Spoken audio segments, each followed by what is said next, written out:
Cooper रुग्णालयात या घटनेतील जखमींवर उपचार सुरू आहेत। त्या ठिकाणचा आढावा घेतला आमची प्रतिनिधी मनश्री पाठकनं। पहाटे 6:30च्या सुमारास अंधेरी वेस्ट मधल्या जुहू गल्ली इथे वफा मेडिकलला आग लागली होती आणि या वफा मेडिकलच्या वरच्या मजल्यावर वरच्या एका खोलीत राहणारं खान कुटुंबीय होतं। खान कुटुंबात एकूण 12 जण होते, मात्र या खान कुटुंबातले 9 जण हे या आगीत मृत्युमुखी पडलेले आहेत। त्यापैकी 8 जणांना याच कूपर रुग्णालयात आणण्यात आलं।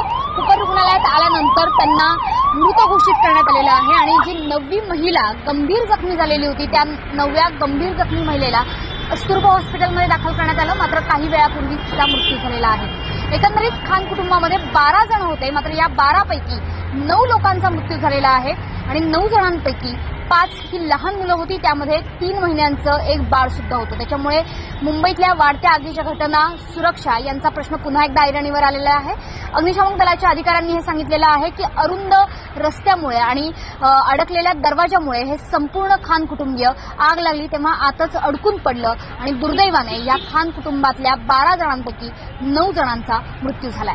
कॅमेरामन अजित कदमसह मनश्री पाठक, एबीपी माझा, मुंबई।